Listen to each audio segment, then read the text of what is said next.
So, hi guys, you know me, I'm Jamie. I actually started working with the Children's Division in April, and this is one of our supervisors, Jenny Minnis. She's going to give you a little information about what we do there and the things that you guys might be able to help us with. So I'm not used to a mic, so bear with me. Usually my voice just carries. I first off want to thank the congregation for having us here today. I love these opportunities to come and speak, to let the community at the heart know what the needs are. From our perspective, working with Children's Division, we see a lot of firsthand needs within our community, and so I love these opportunities where we can come and talk, and I love input. With that being said, I do have my go-go juice here this morning. Need a little coffee to get going this dreary day. So anyone who knows me knows I live off of coffee. So once again, I appreciate the time to allow me and Jamie to come. We are so lucky to have Jamie as part of our team. She comes with firsthand knowledge of foster parenting, which helps us, even as workers 10 years with Children's Division. I'm humbled by Jamie and the knowledge that she's brought of working with foster parents. I've worked with foster parents for years, but I've never been a foster parent myself, and so she can share with me those struggles that our foster parents go through, and it's opened our eyes to the community of needs. And so, not to be too numbers, but I do like my numbers. We have in our community, I always try to let everybody know, because sometimes we, as a community, I grew up not too far from here, Hale, Missouri, is where I'm from. Was a member of our Methodist church there. Since I was a little kid, I was sharing. I love the children's message. That spoke to my heart. I love that your congregation does that. I think it's so special to have the children come up and have a moment and a message shared. It spoke to my heart dearly to have that. And I remember as a kid coming to church, and my family didn't come with me. Oftentimes I rode the church bus. We had a church bus that came around town and picked us up. And I would come to church, and that was just a special moment. And so having this opportunity here, a lot of times as communities, when we have our small communities, we know people within our community, we know their struggles, but sometimes we don't know on a wider scope, maybe of a county or the area surrounding us, of everybody and their struggles, of what's facing us. And so today's message is more a little bit eye-opening to share with that there are struggles in our community. There are individuals in our community that struggle every single day to make it through the day. Children that are needing love, support, and nurturing. Children's Division's first message is that we want children to be with their family. We want to support that family unit, but there's sometimes that parents have things they need to work on before they can be ready to be that family unit again. And in those situations, we have children in alternative care through the court system that are needing a temporary home. And so just to give, like I said, I'm not gonna do tons of numbers to you guys, but to iWaken, we are part of a third circuit. So the judicial circuit, we cover Sullivan County, Sheraton County, and Lynn County. And of those three counties, we look at about, on average, 130 kids in foster care. And so that's where, like I said, that number shocks a lot of people in our community. Because we don't see that larger scope. And sharing, because I am in Lynn County, and we've ordered Sheraton County, a lot of those numbers are Lynn County. Probably half are Lynn County children that are in protective custody. So this is an issue for a home, for the families in our community. And we have a need for foster homes in our area, even that networking support.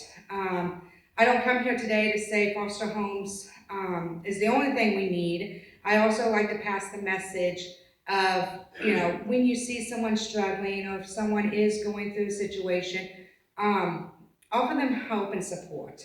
I always say a warm meal If someone's going through something and you've heard of the struggles that they are going through, to open up and just have a warm meal for them. They are usually stressed and going through things and needing just comfort and support during that time. So reach out that hand.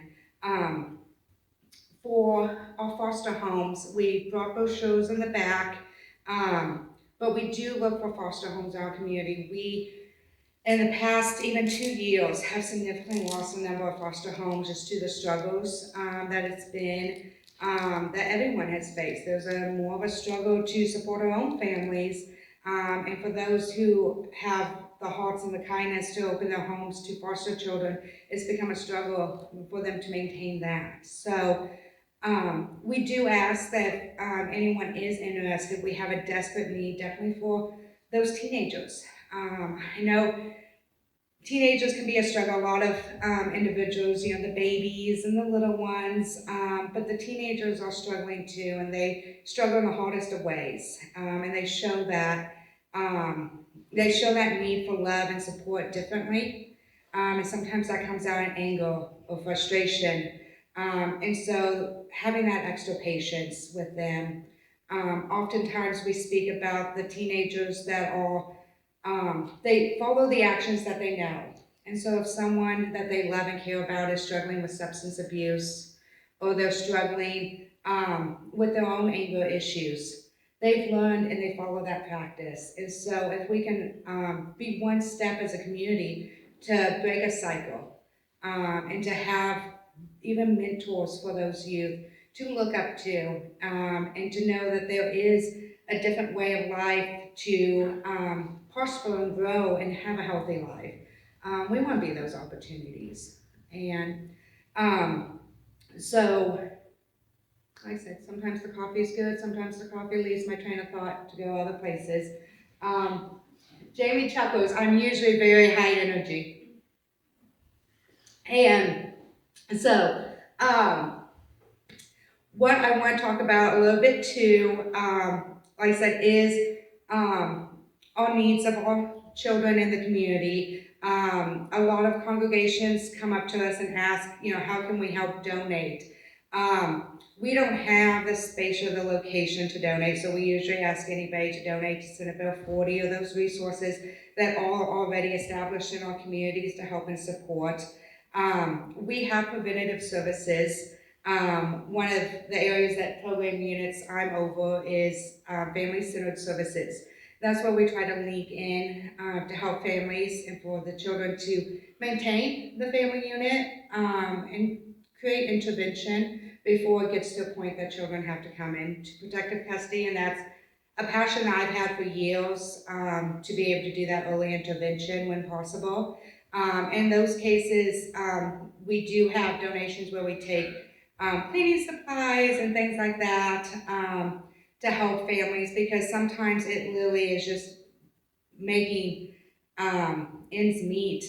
Sometimes those necessities that we have in our homes so ample to have just even Clorox wipes. So we've all faced those struggles this last year, realizing not everything was readily available, but some families just don't have the funding and the support to be able to have those needs.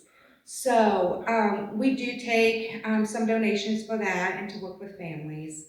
But my biggest message is just to be a support and a care for those in your community, that there are issues of substance abuse and issues of domestic violence.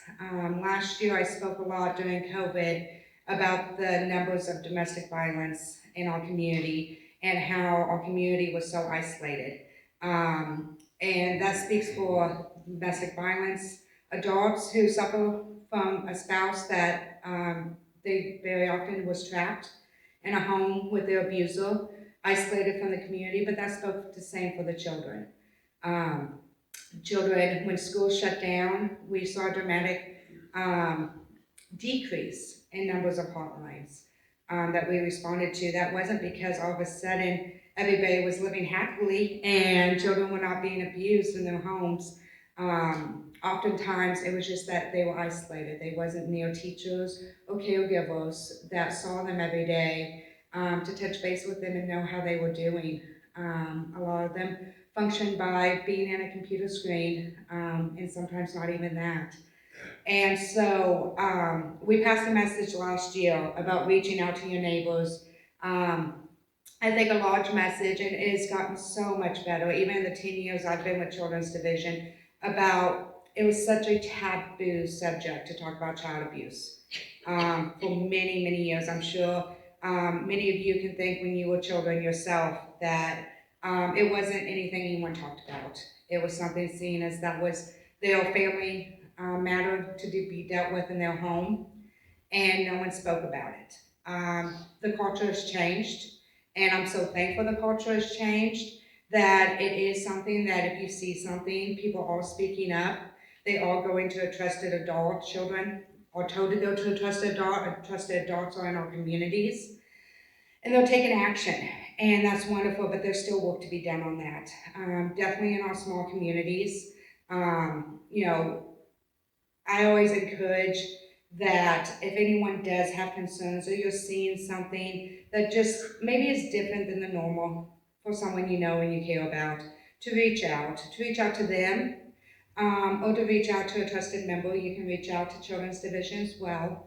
Um, and it's not, I want to take away the culture of that if someone reported a concern, that's a bad thing, because it's not. It shows someone cares and loves and supports that individual enough to make sure that they have the needs for their family. And that's what we are trying to do. We're trying to be that support for our community, to be a voice out there for the children who maybe don't have a voice. So as well as those shows back there for foster parenting, I also included the child abuse and neglect hotline. There's a business card. My personal business card is back there as well. Says Jennifer. Everybody knows me as Jen or Jenny. Very informal, but the state still makes me be formal on business cards. Confuses everybody because some people don't know I have all three names. So, but I guess that's my message today. Is I don't want to, I can be up here for hours. Shame to tell you, I can talk, I like the sound of my own voice. So, but I'll keep it short and sweet today. And my message is for our community that there are struggles within the community, and we don't all see it, and I do not see everything. I know that. I know there's a lot in our communities that we are not aware of that is going on. And I know there are families that could use our help. And I would help every family I could in the community, as well as my whole team that we have. And we have a growing team. I'm so proud that we have a growing team, because that's more individuals with pure and good hearts that are reaching out. It's not the pay. I'll tell you that much. It's not the pay. It is their love and their passion for their own communities that bring people like Jamie to our family. And so I want to encourage that as a community, that we all reach out to our neighbors, that we reach out to those that might be struggling, offer support and love. And please, if you do have concerns, please reach out to Children's Division. We are there to be a helping agency. As I said, I speak about foster parenting, and to me, that's the ultimate sacrifice. I always say, I've worked 10 years with Children's Division, and I think it's a hard job, but I think the harder job is being a foster parent sometimes.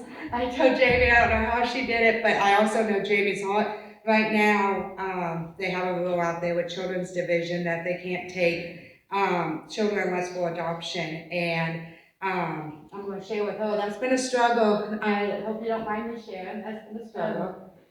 I often threaten to quit daily. Go back to foster. To take children in, so Jenny knows. So yeah, if anybody's willing or able to even do respite care, sometimes we have, foster parents just need a weekend off or a week vacation in the summer, or, to celebrate something special with their family that's out of town. I know we've had foster parents that had deaths in the family, and it was a struggle to find someone to take in 6 kids.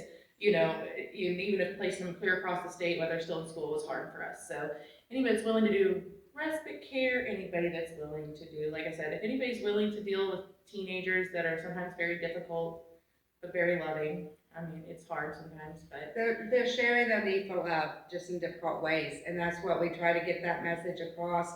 to the community, because teenagers all struggle sometimes, but they've grown and seen so much for their little hearts, and that comes out in different ways. I know Jamie's one, she'll spend hours, I think it was the first month that she worked with us, she spent hours just making phone calls, trying to get kids placed. One of our, and I'm probably the hard-headed one about it, but we love to keep children, siblings groups together. I have a big brother who is my protector, and I cannot imagine if we were sent to foster care being without my big brother. I think that would be harder than even leaving my parents if I was to share that. Having my big brother, who was my protector, separated from me would have broke my heart. And we have children who face that sometimes, and we try hard not to. That's, to me, I think we all share that it feels like a failure when we have to separate the siblings and we don't want to. And it touches deeply to our hearts because we had this happen this last week, that we had a sibling group, a large sibling group that came in of 4, and we wasn't able to keep them all together. And that's a struggle because we have homes in our communities were opening up their homes, but they just didn't have space. And so we was even talking, I shared that in my years we had 2 neighbors who became foster parents at the same time. And they kind of said, we'll do it together and we'll be a support for each other.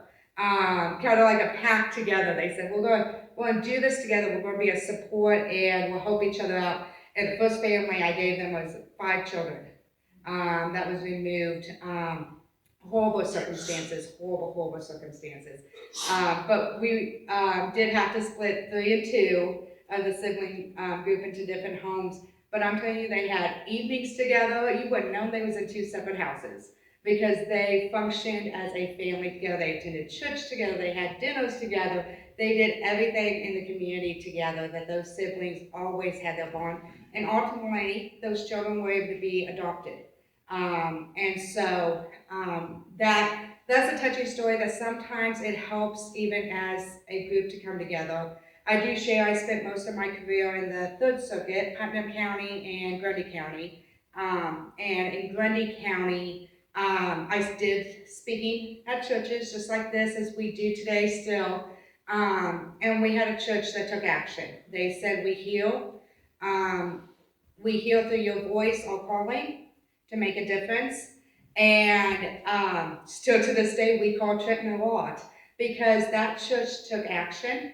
And there was, I don't even know how, I mean, throughout the years, there was different foster families through that church, but they have created a network of foster parents, and they've all kind of went in together as a support, and said, we hear the need in our community, and they originally just took kids from Grundy County area, and now they've reached out and they've widened that curtain to, sometimes it is keeping kids in the surrounding areas too, to offer support, so the kids can have visits with their parents. Some of the struggles that we face, if Lord forbid we do have to separate siblings, but if that happens, if we can keep them in the same community where they're able to still have touch with each other, instead of being hours away from each other, where they're just having phone calls or video chats, that's such a struggle. Visits with parents, our first goal is to do reunification.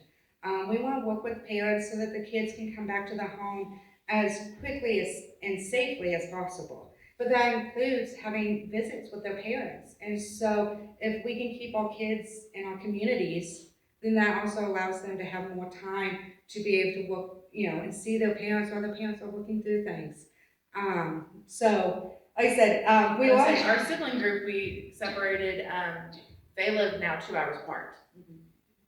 And 2 hours, roughly hour and a half, 2 hours from their family, from their parents, and the community they were being raised in. So if we can find anybody, we do kinship placements also. So if there's somebody that's willing to maybe be a kinship placement, it's different licensing requirements, and it makes it a little bit easier for you. Because sometimes we can bring in kids from our community that, we've placed kids in our community far away because we don't have homes for teenagers. And if somebody in our community who's like, oh yeah, I know them because they went to school with my kids, or I know their parents, or I know them, we can easily place a child with you because we can It's a less of a justify license. that as a kinship. It And kind of it's- speeds up, expedites the licensing process. Yeah. It doesn't stop any requirements, so we still make sure they're safe homes for the kids, but it expedites that process. Instead of going through the licensing and the training first, we can have the kids go to the home as the foster parents are doing the training to be foster parents. And so we do oftentimes reach out because I always say families are going through the hardest times of their lives when we're getting involved. And definitely a situation where children have to be removed.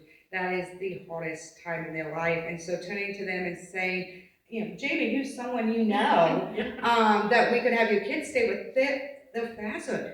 You know, the thought of, well, I have a church member or somebody who I know that can have, you know, take the kids, sometimes they're blank. They're blank, so if the community reaches out to us, that helps as well, and we can maintain kids in the family unit.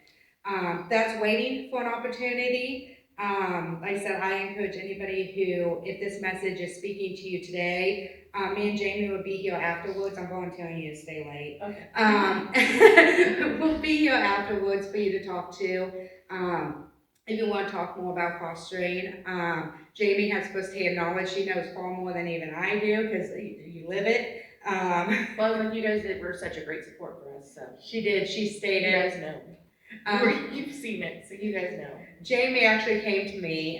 She had heard that we go and speak at churches sometimes, and she said, I'd like an opportunity if you guys would come to my church and speak with me. I said, I'd love to. You can come too.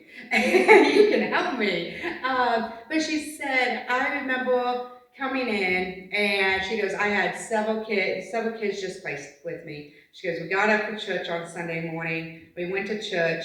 And she goes, my congregation was a support to me. You even talked about meals brought to you. That she's like, meals brought, everybody stepped in. She goes, it's chaotic when kids were being placed. We had so much going on, 50 directions. You said you felt like you needed like 10 of you to get through the day. And she goes, that's my congregation, was a support and backing to me. And so that moved me, that she speaks directly of your family here. That you were a support to her. She said, sometimes I wondered what they thought when I walked in with 6 kids following behind me, but they just accepted us all. And so, I mean, those moments move me because that is a family. That is a family come together to support. And that's why I hope to see, even if you don't have the capabilities yourself to maybe open your home to foster, if you can be a support to someone who is willing to be, so that way it's not so scary to begin with. And like I said, Jamie's heart's in it still. Every single day she says, I know these kids need homes. I wish I could take them home with me. She really would take them all, I think, if she had an opportunity to help. Jason won't let me bring all of them home either, so. You know, it's on 2 fronts, so he won't let me bring everybody home. So. But she's seen the need, I think, even more so since coming and joining us, how kids all have to travel so far away. And not to hammer home, but I do get on my soapboxes. Those teenagers, if anybody who's raised teenagers, how much are their peer supports and their friends, their school, their sports team that they're part of, is part of their whole life. I mean, that's sometimes their only escape that they've had from what's been happening at home is their peer supports and their friends and the sports, their tennis team or anything that they're a part of. How much is that so much part of their lives that has got them through day to day? And then they're now removed from the home because it was, you know, someone had brought to this unsafe and we was wanting to help their family, but now we've just taken them away from that peer support, that favorite teacher they had in school, that tennis team that they got to go on Saturdays with, or, you know, go and get a break from everything. Now they've had to leave that and go hours away sometimes. And we wonder why teens struggle.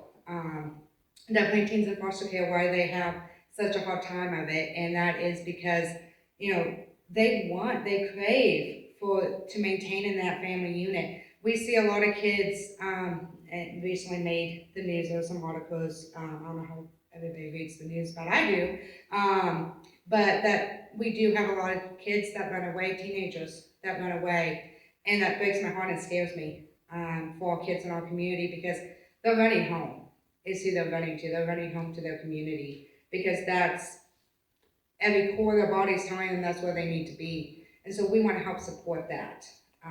Support that where they can be in their community. And so you guys are the key to that. It's not all on your shoulders, but the community is the key to that.